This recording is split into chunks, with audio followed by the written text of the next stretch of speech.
Good evening and welcome to Dog Talk. I'm Dan Camilleri. And I'm Laura McKillop. We'd like to start by thanking Enduro for their ongoing support in bringing you Dog Talk. We're fortunate enough this evening to speaking to Jade Gilling on the North Island, New Zealand. How you going, Jade? Hi, good. How are you? Good, thank you. Just got back nice and refreshed from a holiday? Yep, sure am. Yep, back to the cold. Back to work yet? Sort of. I'm casual and I'm mainly busy in the summer. So this time of the year, I'm quite quiet on the casual front. But me and my partner have a lease block. So I've been busy enough, keeping busy on that, rearing calves at the moment.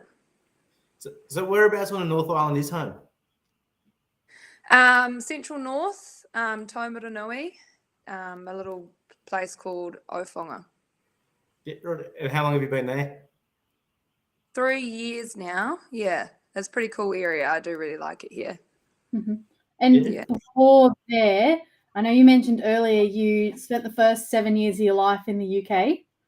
Yes, I did. I was born in the UK. My parents are both British, and then my mum remarried a Kiwi, and we moved out here when I was young, and I've been here ever since. But my family moved back when I was 17. Mm-hmm. Yeah. Cool. And were you on land then or in town? No, they're complete townies. I grew up a complete townie. Yeah. So where did that shift and how and why or how? I think it's probably to do with horses. I always had horses. And when I was at high school, I kept a horse at my mate's farm. And I suppose that was like my first taste of being out on a farm, was keeping my horse there. Yeah. Mm-hmm. So when was your first transition to a farm? Like working. Yeah. Oh, that was a lot later. Out of high school, I started vet nursing. And then that same friend, my best friend, Blythe, she said she was going to travel the South Island on horseback. And I was like, oh, well, I'll come. She's like, okay. And me, her, and another mate from Canada set off on our trip with 6 horses. On South Island. Yeah, okay. Yeah, so we started traveling the South Island from top to bottom, all through the high country. And that's where I was like, okay, we ride along and would meet shepherds and female shepherds, and they'd have a heap of dogs. And I was like, okay, I want to do that. So, yeah, but it took me a couple years after that trip to finally get into it. Get That's my really first cool. job, yeah. As soon as you mentioned the, traveling the South Island, the ears in the background here come up. A lot of interest from my crowd here. How long was that little? It took us 6 months, but we cruised. Like, I think our shortest day was like a couple Ks because we saw another really nice camping spot. Yeah, and it was great weather. We got really lucky with the South Island summer. It was awesome. That sounds so cool. So smart.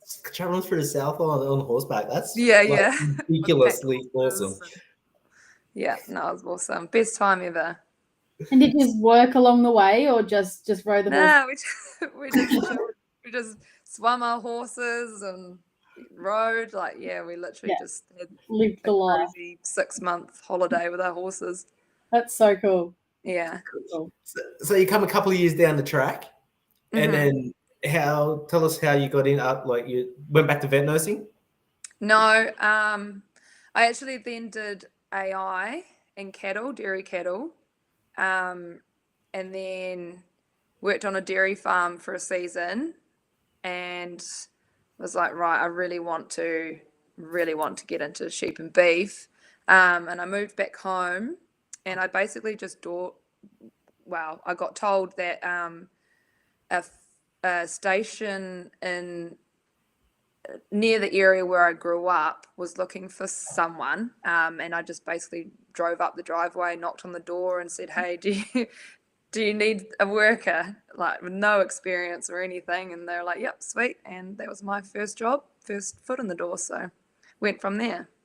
That's awesome. And so how long ago was that, Jade? Oh, I think it was about 8 years ago. Yep. Yeah. That is really cool. And did you have a dog when you started that job? No, I had nothing. I got given an old dog, actually from a fella that I met on that ride down south. He gave me my first huntaway, an old grizzly huntaway called Criminal. And yeah, just went from there. So you took Criminal to work? I did, yeah. He was actually probably way too much of a dog for a junior shepherd. He was quite full on, but I worked with some really good dogmen and they helped me out, helped me pin him down a little bit. That sounds like a rehab program. You took Criminal to work. Yeah, old Crim, yeah. So how long were you in that role? I was only there for a year, and then I still wanted to go over to Australia. That was like on my bucket list. So before getting too, into the shepherding world where you have a big team of dogs eventually and then it's hard to leave, I went overseas to Aussie to do a season in Western Australia over there. Yeah, beautiful. So you're here for 6 months, a year? No, I was only there for, I think it was 5 months. Yep. Yeah. Yeah, wow. And back home to Crim. Yeah, he actually had to get put down, unfortunately, because he got a tumour. But he was quite old, but came back and I got another couple old dogs. And then I did a main share down south, and then I moved back up to the North Island, and I got my first, I call it my first proper job, is because I was there for quite a while. And I learned a lot there, and I started building my actual team from scratch, started breaking in dogs for the first time in Gisborne. Just before we get onto that, you mentioned before that Crim was like a bit of dog and you got some help. Yes. So for a complete novice to get a dog with a big motor, how did you get that help and what did you learn from the experience? Well, we would have train ups after work. It was quite a big culture, as for most places, especially big places with young shepherds, is having train ups after work. And rather than me training a pup, I would be in the paddock training my he's already knows what he's doing, but basically they'd help me get handle of this dog, and probably had to be a bit harder than what I liked at that stage on this dog. So that said, I was fortunate enough to obviously speak to someone that knew you, and they asked me to go, who has been the most significant influence to you and why? It would have to be my good friend Samantha Shaw, who's recently just won in New Zealand. I had the pleasure of watching her run off because it was the first New Zealand's that I qualified for. But she's helped me out a lot with training dogs during my time in Gisborne, and I just really gel with the way that she trains dogs. So yeah, she'd be my biggest inspiration. And what was it that left an impact with you? I think it's every time I'm having a problem with a dog, because I'm not naturally, I don't consider myself naturally good with dog or natural stockman. I'm more natural with horses. That's my thing. So I really have to work at it and think about it. And I'd be sitting on this problem for ages or whatever and not being able to figure it out. And I'd go around and have a train up with Sam. And within a couple of seconds of her watching me with my dog, she'd be like, she's a big yeller. She'd just yell and say, tell me exactly what to do. And instantly it would just work every time. Yeah, she was really good at reading a dog and working out. How frustrating is that though sometimes? Yeah, I know. Oh, I feel you there. But it's awesome when someone can see it and like it all just clicks, and then you can go out and do that as soon as they're telling you to do it. But it is frustrating when you're like, well, why couldn't I do that the first time? I know, yeah, it is. But that's why it's great, having someone like that you can get advice from, and the way that she does it, I like it. So, I mean, I've had train-ups with other people, and their way I don't necessarily gel with. So, but with her, it definitely gels with her. I definitely gel with her way. Yeah. And is she close to you location-wise? Not anymore, which is a shame. Yeah. But her mentor, I suppose, has literally just moved to this area. So I'm going to go and have some train-ups with him, which will be cool. Yeah. That's awesome. And I just lost my question. How did you come across her? Like, how did you guys meet? I think at a pub. Yeah. She was one of the first chicks to say good day when I first moved up to the area. Yeah. Yeah. That's talking about, just touching on chicks there, you mentioned as well, like when you went on the South Island on your horse expedition, which is like I'm really jealous of, like that's really cool. You mentioned like female shepherds. Like you said, you ran into like a few female shepherds. Like that's not something like we hear heap about. Like when in Australia when you talk about shepherds, like is that becoming a more popular thing for women to jump on board? Oh yeah, there's heaps of us. When I was at New Zealand this year, Sam was literally saying, because there was like a whole row of us girls at New Zealand's walking together, and she said, gosh, when I first started, there was literally like two other females, you know, like it's very popular now among, females getting into shepherding. Yeah, that's awesome. And when you walk, like, was that is that a Hunaway, the New Zealand's, or was that a heading dog? It's both. It's both. She won the New Zealand with a Hunaway.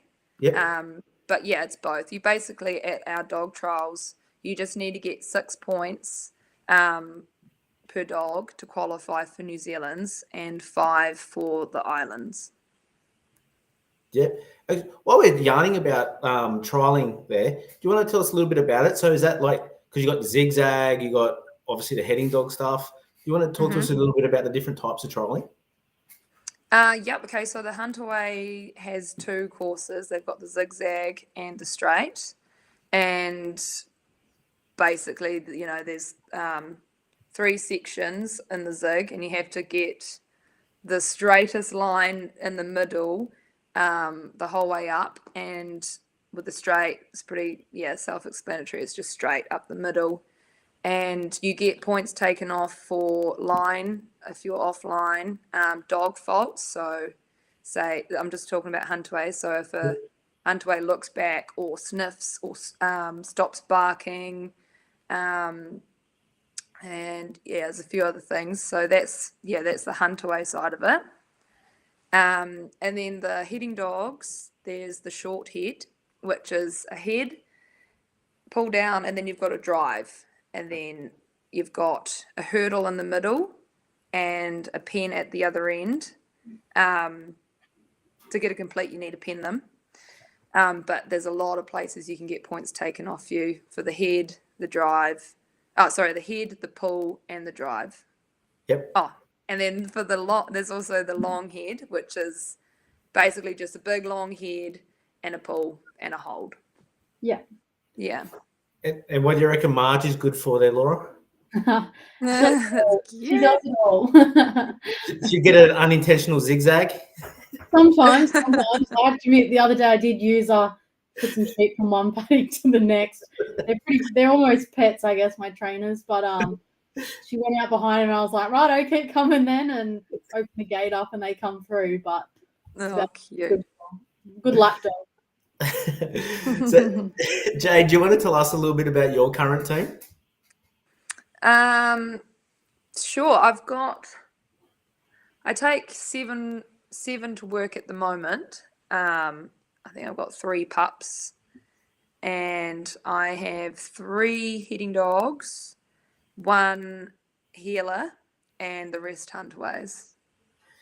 Now, we were talking just before we went, and above your head there, I noticed that lovely bit of art you got there, and you mentioned the healer in your team. And I suppose my experience has been on the South Island with different mates, but I have never come across a healer in NZ before. But you said on the North Island there are a few around.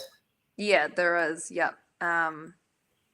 I came across them in Gisborne, and when I was younger, I always wanted one as just a pet. Like when I, grew up in town, I always loved them, and so I was like, right, I can get one now and actually put it to work. And he's great. I wouldn't ever not have one now. He can just turn a cow like you wouldn't believe. Saves your other dogs because they're just big meatheads that hit them and can turn them. Saves the scrapping with your other expensive dogs anyway. Yeah, because I was going to say, because you touched on that, you said you'd never not have one in your team now. No, and also he's just great to watch. He makes me laugh. Like every now and then he'll get kicked, and you just watch him shake it off and get angrier, and then just hit it. He's so funny. You feel a bit safer having him on the back of your truck as well? Yeah. No, he's really good. Yeah. I almost was going to get another one because apparently they work even better and was two. I suppose it'd be like two meatheads egging each other on, but I think just one's fine. Have you left him fairly natural, or have you? Yeah. Yep, cool. So how do you go about educating your huntaways and your heading dogs? Like, do you just approach it the same, or do you have different techniques for both? Manners are all the same when they're pups. Like getting a good callback is obviously the first thing. Getting them to stop off sheep. You can do that when they're quite young before they even see sheep. Just so like foundations are there before they even see sheep. So manners are definitely the same. And I suppose when it comes to actually breaking them in, I do a lot on the other side, probably most on the other side with a huntaway, as if you were breaking in a heading dog anyway. So it is very similar, the way I do it. So is that on the other side, like with the dog balancing stock to you? Balancing, yeah. Yeah. So I do a lot of balancing with huntaways. I do have one at the moment that I'm going to break in just on the rope because she naturally just looks at me the whole time whilst balancing. She's not concentrating on a sheep. So I've been told to have a crack at breaking her in on just the rope to get those faults out of her. And have you had to lean on someone else or maybe Sam for that? Or is this a new experience to you or something that you've done before? Oh, like every huntaway, I always put on a rope, but I don't break them entirely in on just a rope. So this is definitely new to me. But I do a bit of casual for another very good dogman. He's won in New Zealand before as well. And he gave me that advice. So he's always just half an hour down the road for me to go and have a train up with him. So, yeah. That's really cool. You've got to listen to people give you that sort of advice, don't you? Yeah. So, you're right, Laura. Okay. No, it's all right. I was going to ask, do you find that people have like freely help you out and give you information? Yeah, people are really good. Because obviously going to trials, I've met a lot more people through trialing. This season was my third season, but a lot of old fellas are like so good at giving advice now, whereas apparently back in the day, like it was all a big secret. But now it's very encouraged to help out other people, and there's a lot of training days throughout the country that happen. We're actually our collie club's having one this weekend coming as a fundraiser for our collie club, and we've got a heading dog man and a huntaway man doing a training day.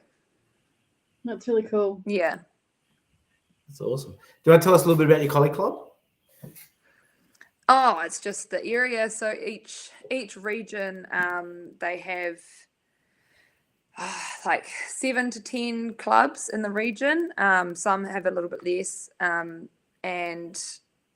that club hosts a dog trial basically. So I'm a part of Kairiki Collie Club, and we host our trials in March, and everyone else in the region, basically close to where you live, is where you join up. Yeah, right. That's Yeah. cool. And are you finding like a lot more new people coming in as well? I'm not sure because I'm probably new. You know what I mean? Like I've only done it 3 years now, so. But I know that with our club, we do struggle getting young fellas coming through, like maidens, because our status through trialing is either maiden, intermediate, or open. And King Country run a competition with each club, highest maiden points, highest intermediate points, and highest open points for each trial. And at the end of it, you get like a big prize for your collie club. But we struggle getting maidens coming through because we don't have a lot of big stations around here. So we're not getting like the young fellas coming through. But yeah, other areas are definitely a lot stronger with getting shepherds coming through their clubs. Yeah. Where you are, like how big, like typically would you say the properties are? 2,000 hectares. Yeah, around about that, give or take. On the other side, the properties, like the other side of Taumaranui, the properties are a bit bigger. But where I was in Gisborne, there's some massive blocks out there. I was working on one place where we had a paddock that was 300 hectares. Like it was huge. Probably not Australian standards huge, but for the North Island, it was pretty big. Yeah, no, absolutely. Did you So, remember your question, Laura? yeah, no, I'll ask that one later. But when, like you said, you started down on the South Island and come back to the North, sort of thing, like home, all the rest. But why? What was it about the North that, other than home, that kept you there? It's definitely the farming, the style. Well, not style. It's the property, the type of farming you do up here. I love steep hill country. That's my jam. I love mustering. I don't so much love feeding out in winter and doing crops and that sort of thing. Like I like being on the hill on my horse and mustering. So that's why I definitely prefer farming in the north. Yeah. So for an uneducated Aussie like me, the South Island is obviously a lot flatter. Yeah, it's either not all places. Like Southland's got some good country. Oh God, don't come for me.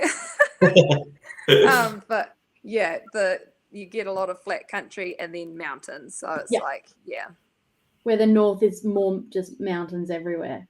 It's more just steep hills. Yeah. No, that makes sense. I was a bit unsure because it's more intensive. So the North Island's more intensive farming. Yeah, that makes sense. Bit warmer. Yeah, warmer, grows grass. And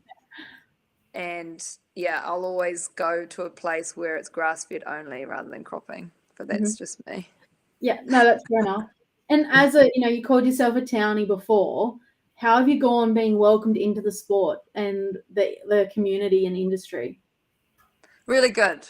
Yeah, no, really good. My partner's also a townie, grew up a townie as well, and he's found himself, he's now managing the farm that we're on.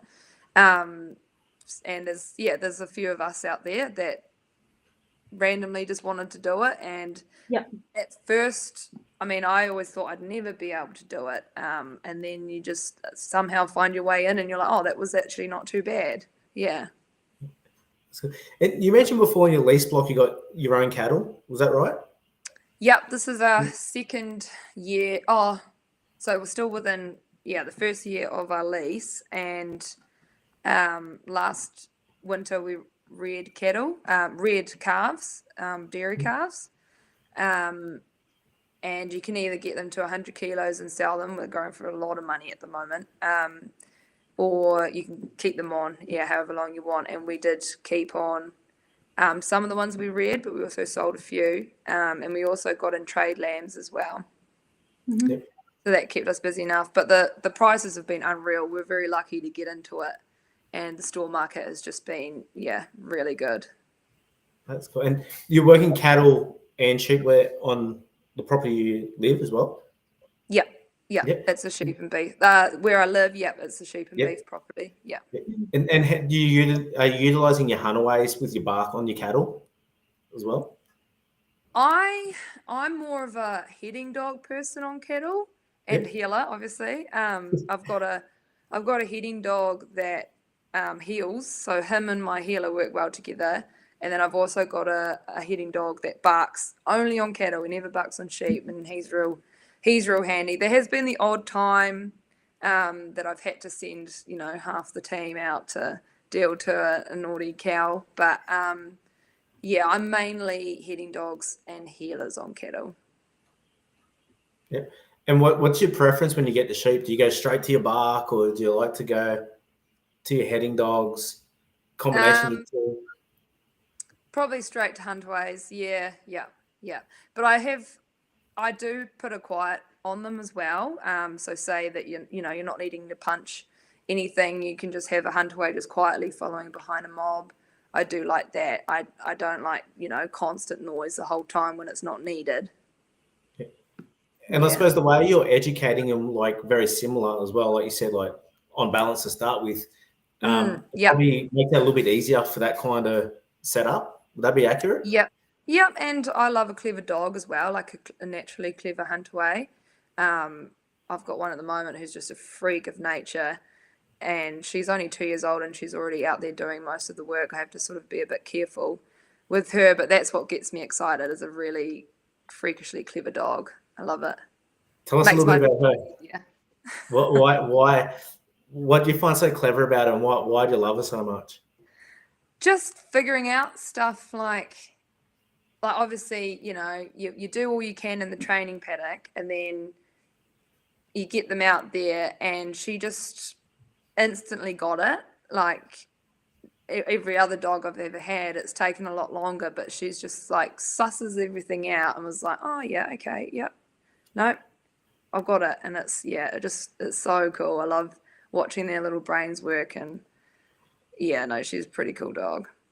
Definitely the best hunter I've had so far. That said, do you have any genetics that you try to chase for yourself or follow? Yes. Well, you see, it's tricky because you can only see so much from a dog at a trial. Yeah. Like the majority of your time with them is spent at work. So I always do struggle choosing a dog for a bitch, because I love brains, and you can't see what they're like at work. Basically, you just have to go off of what the owners tell you, or what other people who might have worked with that dog know. So it's not so much genetics that I'm chasing. Like I might see a dog at a trial and like it, and then I'll ask around if anyone knows what it's like at work. That's what will be my decider. Mm-hmm. Yeah. And that's the same whether it's Hunaway or heading dog? Yeah. I'm a lot fussier with a heading dog. I think that's because my first two that I ever broke in, the two mains that I've got now, they were just like next level. I couldn't have asked for better dogs. And each pup I've had just haven't, come close. So I've been through so many pups, heading pups. But I've got a couple of nice young ones now, finally. So that's good. And are they similar genetics to that of the first two you had? One is the full brother but different litter to my one that I qualified this year. And the other one is by him. So yeah. If I was chasing genetics, it'd probably be his genetics. Yeah. It's funny how that works, right? Like you get two dogs you like, you go and try a whole heap of different stuff, and you come back to the stuff you like anyways. Yeah. No, 1,000%. I want dogs. Have you noticed? Have you noticed since you started trialing, like you might even like a dog, and then you ask questions, you find out it's bred similar to stuff you already. Yep. That quite often. Yep, happens. Yeah. And I don't know. It's probably bad, but I've got a Huntaway who's, he's really impressive to watch. Like, he's big noise, he's real stokey. And then I find myself, but at the, he does tend to take over a little bit at the top, and I'm struggling with him. That's why we haven't done well this past season. Like, when he's going good, you're just like, wow, he looks amazing. And then he likes to take over. And then a few other dogs that I've seen have been exactly like him, but they take over at the top. I'm like, why do I like that? Like, why do I like those dogs that look so impressive, but then they turn to naughty little shits at the top? No, absolutely. So you touched on training there. Have you got you mentioned training paddock. Like, have you got a training setup that you like to use, or do you happy just to go on the paddock? Like, how do you like to educate a dog? Yeah, it's just work with whatever you've got, really. We've got a training paddock. It's quite big, and we've got training sheep that are quite well used, so they're quite good at the moment. It's a bit of a pain when you get a new set. It takes a while to sort of break them in, to quieten them down. But sometimes we do put just like a few training sheep in like a smaller yard for a pup or something, if you wanted to do something a little bit closer. But I've got a heading dog that can hold up the sheep anyway in the big training paddock, so it doesn't really matter. Yep. Yeah. No, absolutely. Like here in Oz, like a lot of people like to use round yards a lot. Yeah, I've seen that. When I've been over there, it's something I haven't seen. No. Do you see anyone use a round yard? No, only for breaking in horses. That's cool. Have you bred any of your own pups? Yep, I have. To be honest, I haven't actually kept any of them. I think going to Canada, I had to sell a few. I did a couple seasons wrangling for a hunting outfit out there, and I did sell a few pups that I'd bred that I wanted to keep. I was like, like they weren't superstars, so I was like, oh well, I'll sell them. But I probably would have held on to them for a bit longer if I wasn't going overseas. What were you doing in Canada? Yeah. So hunt. Do you know hunt guiding? Yeah, like for different hunts, like being a guide, like a tourist guide for hunters. For hunters, yep. Yeah. As an outfit in northern BC that do moose, sheep, caribou, mountain goat, and the wrangler is the person that looks after the horses, basically, at camp, or like for the hunt guide. So you get paired with the hunt guide, and you basically look after the string of horses, make sure they don't, run off too far, because there's no paddocks out there in the mountains. They're all just hobbled, making sure that they keep condition, because at the end of the season it can get quite cold.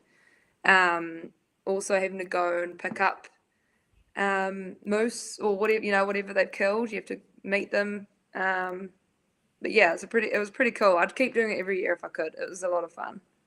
And Sorry. how long did you say you did that for? I did it for 2 seasons. Yeah, right. Yeah. I'm going to apologize in advance because I'm going to ask you something you never ask a lady. How old are you, if you don't mind me asking? I'm 32. 32. You had like some awesome experiences in 32 years. Like, thanks. Yeah, I'd keep doing it. That's some really cool shit. Yeah, I love adventures. Love it. Yeah. That's really cool. So I'm going to come back to hunting in a sec, but when you were in Canada, did you see working dogs over there at all? No. I basically flew out to the mountains, did my season, and then flew straight home to get home in time for the start of my casual season, which is docking, in October. So I didn't go to any farms out there, but I do know that a few people do sell dogs to Canadians for their ranches. Yeah, because they've got a big trial there. I think it's part of the Calgary Stampede. They run a big working dog trial there themselves. Yeah, I believe. Yeah. So touching on hunting there, you don't mind a bit of hunting yourself? No, I love hunting. Yep. Yeah. And do you utilize dogs for hunting yourself? No, I don't. But one of my really good friends, he does. He's got indicator dogs. But no, I don't need any more dogs. But it would be handy sometimes, yeah. But no. We've spoken a little bit or a lot about different things. Like, is there any direction you would like to take your pack of dogs? Like, is there something you'd like to put into your line of dogs, or go in a different direction or add something? I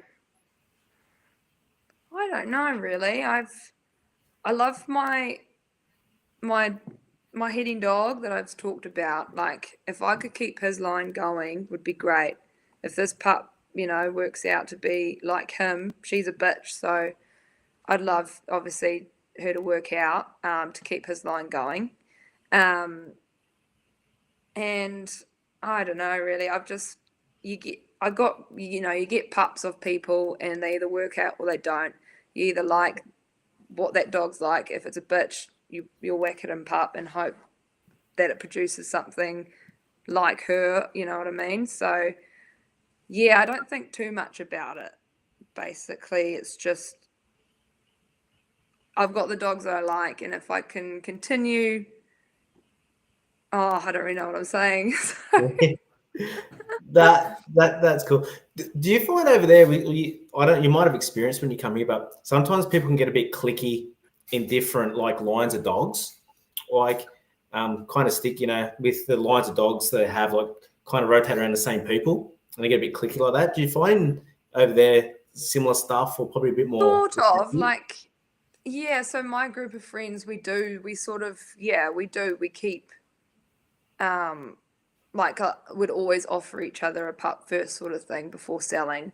And I totally do get it. I do get what you're saying, and New Zealand does have that as well. There's like groups that sort of stay within each other when it comes to offering pups to each other. So yeah, it is a bit like that over here too. Yeah, totally. Yeah. Marge getting a bit warm on the lap there, is she, Laura? Yes, she is. She's a bit uncomfortable. That's cool. So you mentioned you've been trialing for 3 seasons now. Mm-hmm. What was the like? How did you get into trialing? What were you nudged? Was it something you wanted to have a crack at? I never, like, when I first started shepherding, it was like, oh, there's no way I'll ever have dogs good enough to do that. And then it was just training with Samantha Shaw, and becoming friends with all those girls and all really good dog women. And then just started. I went to my first trial. I was terrible, obviously, but then it gives you a taste of like things that you can work on to do better, because you do want to do well. And it's kind of addicting, isn't it? Once you have a good run and you're like, okay, this is why I do it. This is why I have all these terrible runs and then finally get the odd great one, sort of thing. Have you noticed your work stock different or have a different mentality away from trialing with your job? During trial season, yep. My dogs are very, a lot more pinned during trial season. And then you go back to letting them be a little bit more rogue during the off season as a pressure release sort of thing. So they're not pinned the entire year, because they need a release like anyone. Yeah. Have you changed the way you approach jobs or handling lifestyle? No, I don't. Oh, probably. I've probably got a bit tidier, I'd say. Yeah. Well, probably more my dogs have gotten a bit tidier. And definitely got a bit tidier. But when it comes to jobs, like, because I'm casual, so I just need to get work where I can. So I'll make it work wherever I go, sort of thing. But it's nice having dogs that you know that you can go anywhere and get the job done. Mm-hmm. Yeah. Yeah, absolutely. And I suppose, like, especially being casual, like, reputation would be massive as well to get the next job, right? Yeah. Have you found trialing help opening doors for you for work?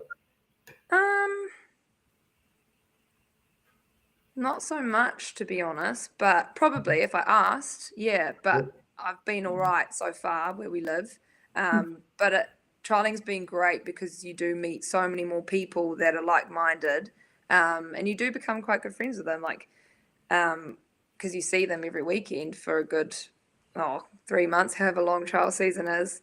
So yeah, I do know that through trialing, if I needed to ask around, there'd be plenty more people that I could ask than there was before.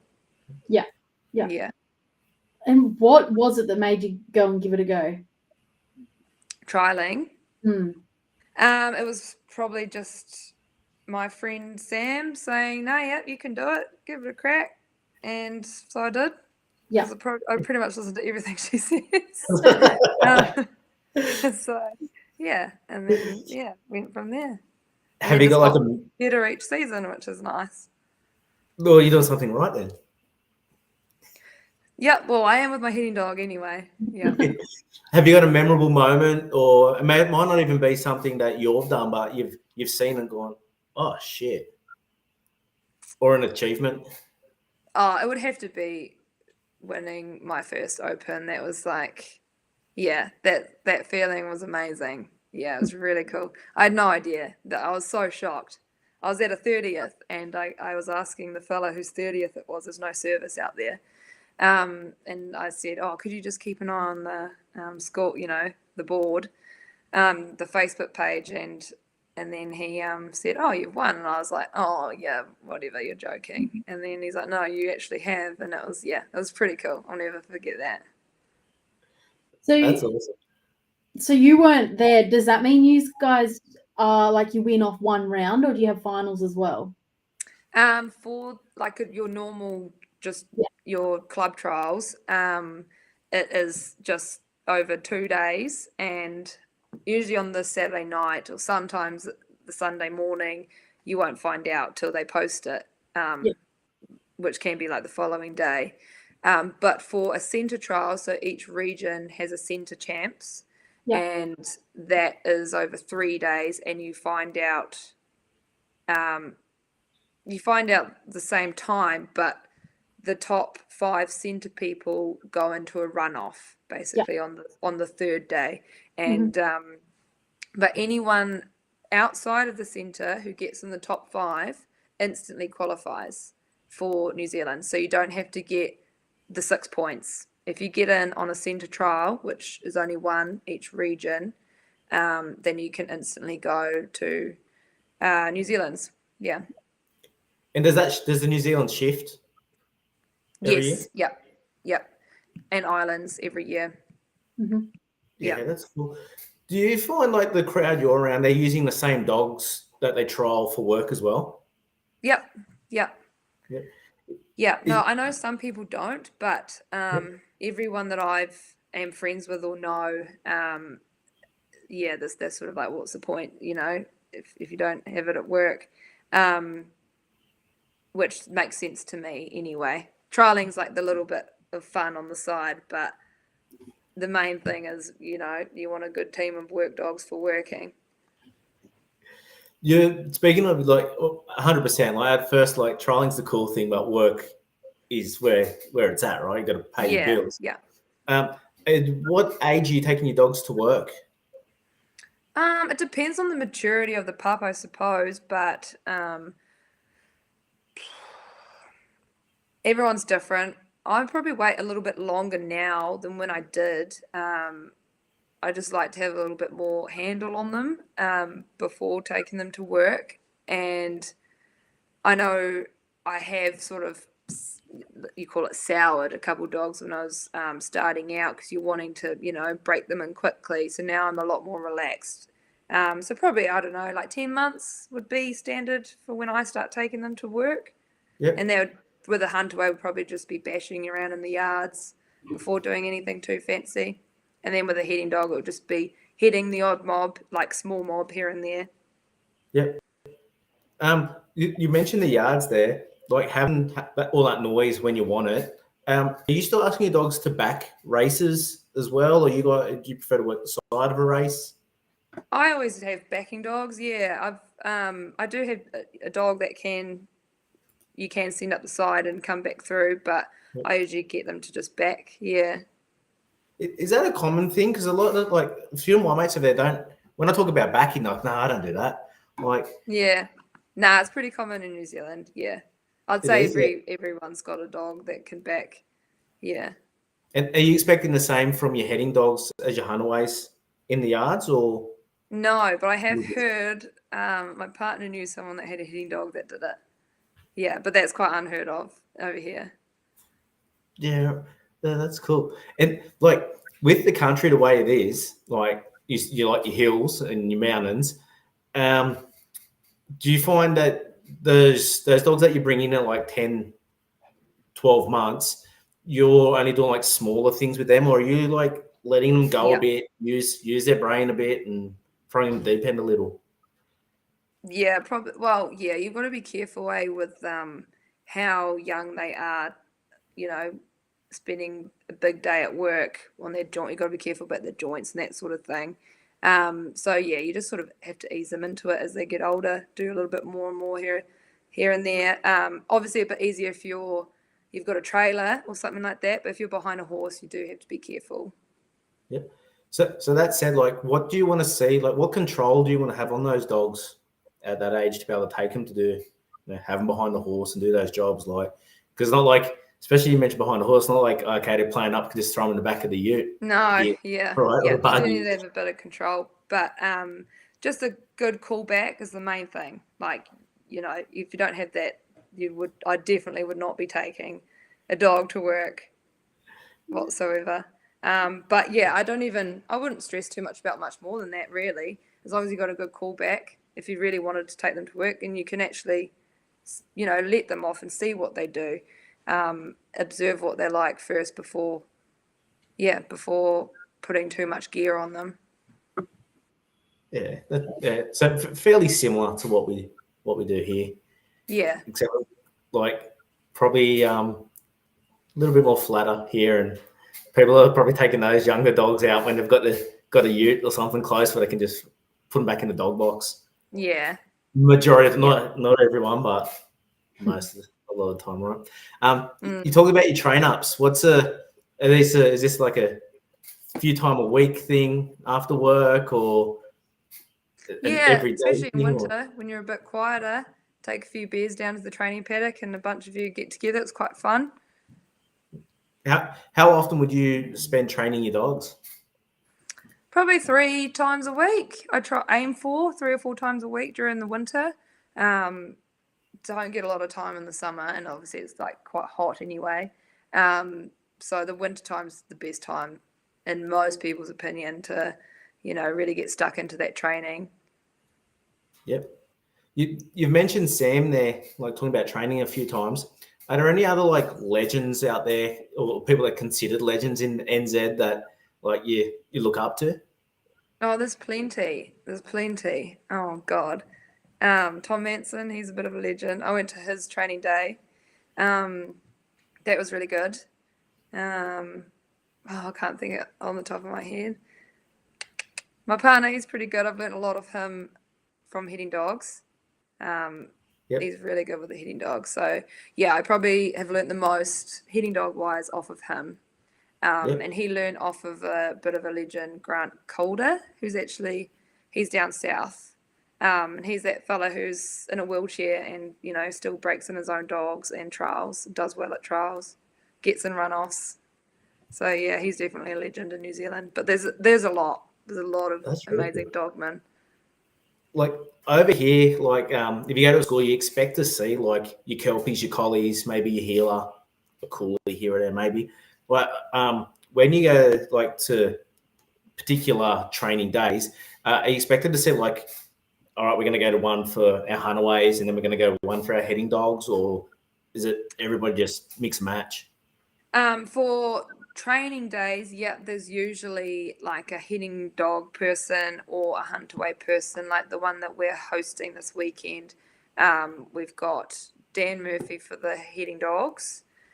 He's does really well with the hitting dog, and we've got Dan Jury. So two Dans, Dan Two Jury for the names, hunt. good names. Yeah, Yeah. Dan and Dan. But yeah, so every training day I've been to, there's always been a separate person. for heading dogs and hunterways. But I mean, most of these fellas would all know, be handy at breaking in both. It's just they might be more accomplished trialing with a hunterway over a heading dog sort of thing. Mm-hmm. Yeah. Actually, something I didn't ask you there, you just mentioned trialing. Like, over here, we've got a big culture. Like, we've got a lot of our people that are on property and go trialing as well. We've got a lot of townies, so to speak. You mentioned before, or people that like ourselves, like Laura and I, live on small acreage blocks.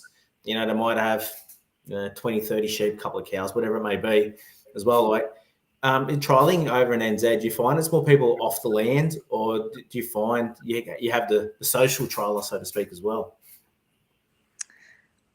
Mainly, yeah, it's definitely mainly people that do work on farms. It doesn't have to be big farms, but majority are definitely on farm that are trialing. But there are a few that have like small properties. A lot of during the winter, there's called flat trials, and that's more heading dogs. And I don't know if you've seen them, but there's like more obstacles. There's like a hurdle, a bridge. There's a few more obstacles, and they happen during the winter. And actually, quite a few like townies have gotten into those. Yeah. Mm-hmm. Over the hill trail, and I suppose that's because you need hills to be able to practice. Yeah. Actually, I think I've spent a little bit of time on the South Island, like heading from like Queenstown to Wanaka. I think it might even be just after Arrowtown there. There's like an oval there. It's got like a permanent setup for something like you just mentioned. Like there's an oval there on the other side. Like, a lot of your trials, are they at like permanent setups or on farm?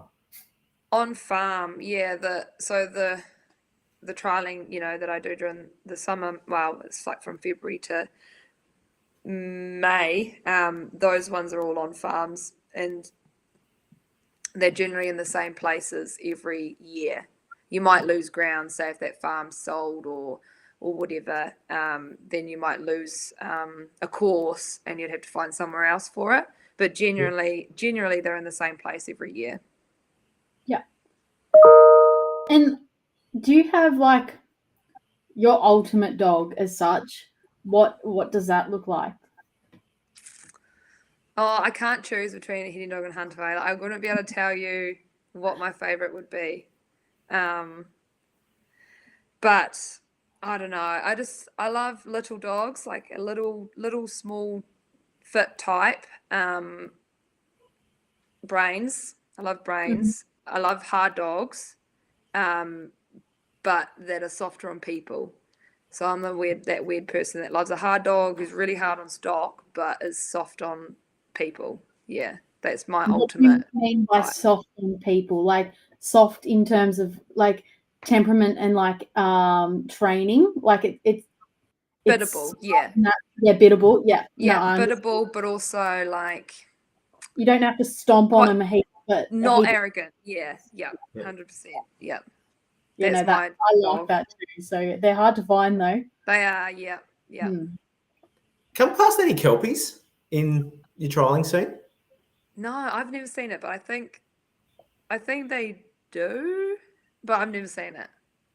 Maybe the odd one. Yeah. I can't remember seeing one myself. No, I've never seen one. I think I might have heard of someone trialing. Maybe. Oh, I don't know, but yeah, I've never seen one. But they're basically like a heading dog, aren't they? Like you can steer them out wherever and. Yeah, probably not as biddable. Hashtag not all of them, but very natural casting dog. Or been bred a lot for yard work too over maybe the last decade as well. So a lot of pushy in the yards. But we still got our very good casting natural dogs there. But we find the more natural the dog, probably the less biddable the dog as well. Oh yeah. Well, I suppose because they're like, no, I know better. Yeah, and that's very much healthy in my opinion. I have both, but I think I like the collies more because they have that biddableness. Laura swayed in her camp the last 2 years. She's like, her camp's starting to look more white than it is black these days. Oh, So black meaning Kelpies are black. Predominantly, most Kelpies here are black and tan. Predominantly, still have our reds and our blues. But you and get all reds, different, yeah. red, yeah, and all different colours. But Laura went from like a Kelpie camp to a longer haired version these days. Two left. There's two left, and they won't go anywhere anytime soon. But Cool. Yeah. Collie's easy to get along with, I reckon. But they're very biddable. Yeah, they're great. We're I'm thinking of hitting dogs, but yeah. We're just talking there about like your ideal dog and whatnot. Like, is there a dog around that somebody else's owns that you've gone, I'd love to have that in my pack? Yeah, I suppose, all the time you're like, oh man, that's a nice dog. Like, I love that. But then I guess you don't see them at work, but it's mainly like, say, if my mates have a really nice pup, I'm like, oh, I want that. Or you'll just be like, can I have a pup if you breed from it? Or I might put a bitch to your dog, which I have done in the past. So, and we all generally like similar type of dogs as well. So if there's a dog that I really usually want, it's one that my mates have, my girlfriends have. Yeah. That said, you've been talking about like getting pups backwards and forwards. Like, do you guys like just gift each other a lot of pups? As well? Yeah. Well, cheap anyway. Like you just sort of cover the cost of rearing basically, and the jabs. Like our group of mates, we sort of just do that. Which I prefer doing. Yeah, it's like currency, pup for pup. That said, like for a well-bred hunt away or heading dog at the moment, like what would you like to someone outside? What would a pup be worth at the moment for a well-bred pup?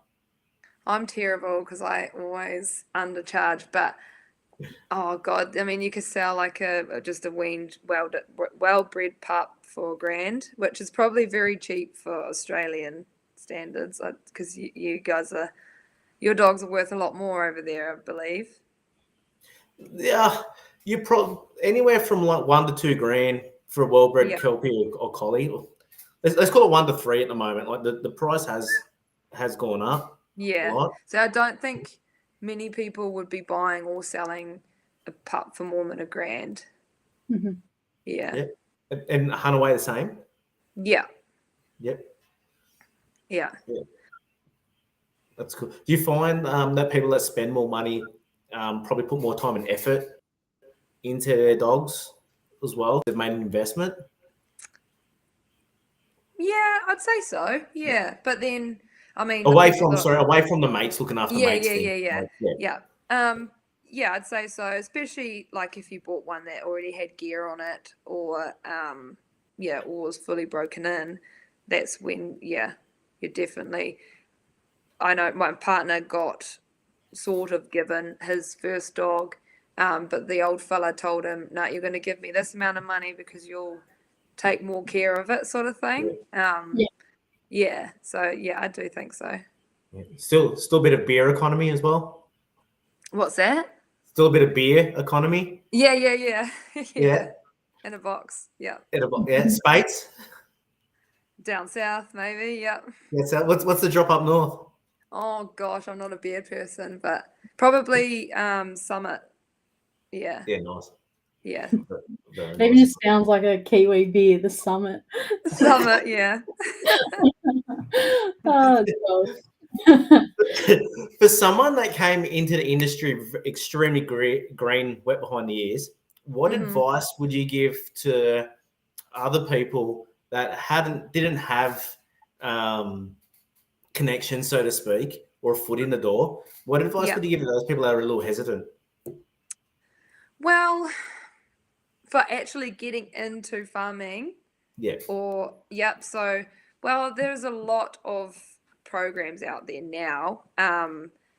We've got one in New Zealand called Growing Future Farmers. There's a lot of townie kids that are starting to get into farming through that way, or just go old school and knock on some doors and say, can you hire me? I'll just be a farmhand until I learn a bit more, and then eventually get a dog and that sort of thing. Yeah. Is there a lot of opportunity around? There is, but then there's also been a lot of farms that have sold to trees. Like you definitely, like places used to be crying out for shepherds, sort of thing. And now it's the opposite. Like jobs get snapped up quite quickly now because there's a few less farms than there were just in the last few years. A lot of land has been sold to trees. What do you mean by trees? You mean like docks? Dock? Pine Or- trees. Yeah. Okay, yeah. Yeah. What's the natural progression for a shepherd on a bigger property, like in terms of like? Yep. eyesight?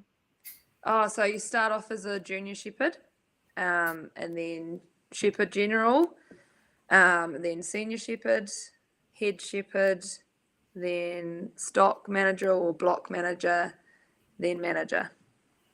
Yeah, so there's a progression, and yeah, there's a good career that you can keep moving up. Yep. And is it like a time kind of thing, or like expectational, or is it just off bit of experience and being good at it, and you can work your way up quickly? There's a general time frame, I suppose. Like a lot of ads do put out like a need this amount of years experience, so they do put it in years. As a young fella, you generally spend 2 years at one job before you've sort of learned all you can at that place. A lot of farmers will be like, "Hey, you've been here 2 years, time for you to leave. I'll get another young fella." Yeah. Yeah, it's usually that 2 year mark. But obviously there's other jobs that you stay a bit longer. If you once you moved up to stock manager, then you'd want to stay for a bit longer. Yeah. Yeah. Do you find that there's people there that like just been on this one property like forever? Like some of Yeah, those you do. businesses? You do hear of it. Yeah. Yeah, you do hear, especially managers. Like if they've got a really good manager's job, like why would they leave? Yeah. Yeah. And everyone's like, "Oh, I wish they'd leave so I could have a crack at that job," sort of thing. Like it was a real nice farm or whatever. Being a casual, I can ask you this question because I'm not going to upset anyone. Like, where would you like to go? Like, have you got a direction you would like to shift in? Well, no, because I'm casual, so Yeah. I can't go up. Like But have you got an aspiration of like what you would like to do with your career?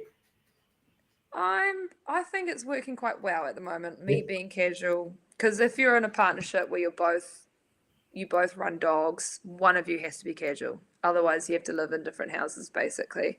But with this lease block, that's been great because it's given me something that's mine.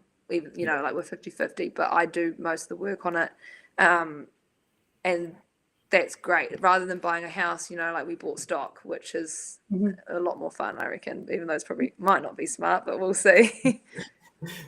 So yeah, that's probably. I'm happy with how it's going. I just want to keep doing better with dogs. Obviously, my goal is to now qualify Huntaway for New Zealand's. Fingers crossed. If it's just any dog would be great. Each year would be great because you might qualify 1 year, but doesn't mean you're going to the next. So yeah, hopefully that's my goal, is just to qualify again, and hopefully with a Huntaway as well. That's awesome. And being like casual, do you find yourself like being able to work in different places, like the experience that your dogs are getting and yourself is like really helping you blossom and grow faster? Yeah, I reckon. Yeah, no, I do reckon, because you have to sort of, if you're going to a new place, you have to sort of roughly guess how the paddock might flow, or how and your dogs get used to going to a new place and still being themselves, rather than if you're working on the same farm for years, they're like, "Oh yeah, I know this paddock. Oh yeah, I know this paddock," and they just do it, and it's all monotonous. But it does keep them sharp, I think, going to all these different places. Yeah, absolutely.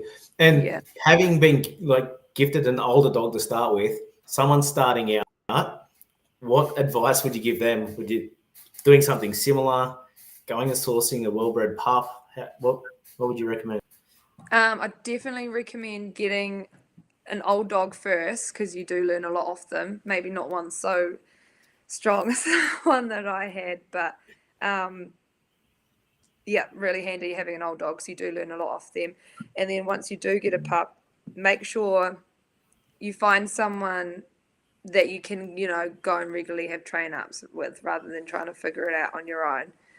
I reckon it does so much better for the pup and for you, and it helps you know get there quicker if you can learn off somebody. Yeah, absolutely. Talking about learning off somebody, is there somebody that you think that we could sit down and have a yarn with and take a bit away from? I think I already know who this answer is going to be. Sam Shaw. Yeah, I thought that was going to be it. I don't know if she'd be keen though. She's funny like that, but yeah, no, maybe because she's literally just won an island. Yeah, she's bloody good. I really gel with her way anyway. You've obviously got a lot of aspiration for Sam. Like, she's helped you a lot. Like, what is it about her that makes you like gravitate to her and like think so highly of her? I don't know. I think it's just every time I've come with a problem, she's been able to fix it straight away. I think it's purely just that. And also she's a good friend of mine outside of dogs, you know what I mean? And also, like, I've had trance with other people and you're wondering like, oh, they're not helping me, but it's because they're expecting you to ask, whereas like Sam literally just yells at you and tells you straight away, which is what I like. That's suited to me, is getting yelled at, obviously, and fix it there and there. Do you and Sam talk anything other than dogs as well? Is every conversation dogs? They've been really good friends. Majority is dogs, but no, we talk about everything except she's not a horse girl, so I've got other friends for that. Yeah. That's really cool. Laura, have you got a quiz question today? As a wacky one as always, if you were a crayon, what color would you be and why? Oh goodness, probably blue, because that's just always been my favorite color. I don't know why. That's a real boring answer. I'm sorry. And you like the top of mountains, and you can only see blue from the tops of mountains. Fantastic. Yeah, blue sky, blue sea. I do love the ocean. I do miss living next to the coast. Yeah. That's really cool. Jade, thank you very much for your time this evening. We really appreciate you putting the hour aside for us to jump on and have a yarn with two loose Aussies. No worries. But thanks for that. We really appreciate putting yourself out there and having a yarn with us. Oh, thanks for having me. You're more than welcome. To everyone that's listening back to this, please remember we learn every day, and the day we stop learning from each other will be a sad day for all of us. Thank you and have a great evening. Cheers.